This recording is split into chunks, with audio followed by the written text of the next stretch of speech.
Joining me now, Mohammed Chaudhry, the Communications Director for the Ahmadiyya Muslim community, and Dr. Zuhdi Jasser, President of the American Islamic Forum for Democracy. Welcome to you both tonight. Zuhdi, I'll start with you first. You say there's only one way to fight extremism. There is, and unfortunately, as much as some of the techniques Mubin talked about might be correct, he's missing the cancer. I'm a doctor, right? I treat the core disease. He's talking about symptoms. The core disease, the cancer, is political Islam. It's the identity of the Islamic State. That's why ISIS is so different than Al-Qaeda. They've established the Islamic State. So until we begin to counter and reform the ideas that are the pathway to radicalization, right now, the entire whack-a-mole program of our Homeland Security is countering violent extremism.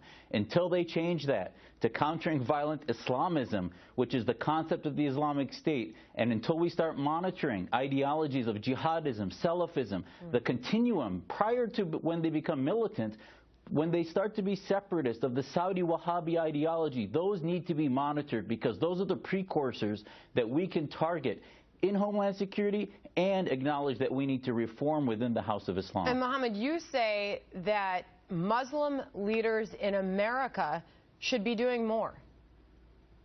Absolutely. And as a member of the Ahmadiyya Muslim community, the largest organized Muslim community in the world and in the USA, we believe we need proven models versus shallow theories by political candidates who want some free publicity. The three things we need: one is leadership matters here. Leadership matters, such as a leader, His Holiness, the Khalifa of Islam, Mirza Masroor Ahmad, has said, our mosques, 16,000 mosques around the world, and 70 mosques in the USA are open to anything. If you want to come in, law enforcement, everyone who wants to come into these public places, they're open to you. Secondly, we need to counter this ideology with the true ideology and revive true Islam. We invite Muslims and non-Muslims to trueislam.com, where we have these 11 points we believe fundamentally attacked at the core of the misrepresentation of Islam that ISIS is doing.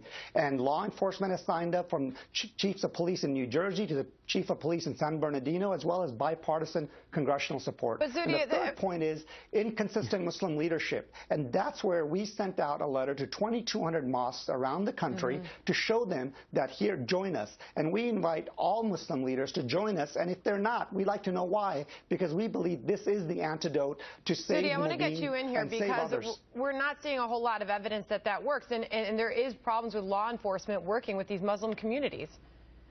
And you know, let me add in here, I think that it's interesting that the vagaries of what he's talking about. I mean, Americans are intelligent. They want to hear specifics from Muslims of what we're talking about reforming. We need to condemn the concept of the caliphate, condemn violent jihad, to call for the equality of men and women, to call for the condemnation of Wahhabi Islam and the blasphemy laws and apostasy laws. Until we do those specifics, you're not going to take the air out of the Islamist radicalization. And, you know, what is true Islam? What is that debate? We put out a reform movement declaration that has 2 pages of principles that many of us signed. I mean, we need just like Alcoholics Anonymous, Muslims need an Islamism Anonymous in order to counter the ideology and talk about what we really need to reform. There's just too much vagaries for Americans to understand what the problem is. And Mohammed, bring this back home. I mean, what are we seeing as far as the youth here in the United States and radicalization? What is the trend?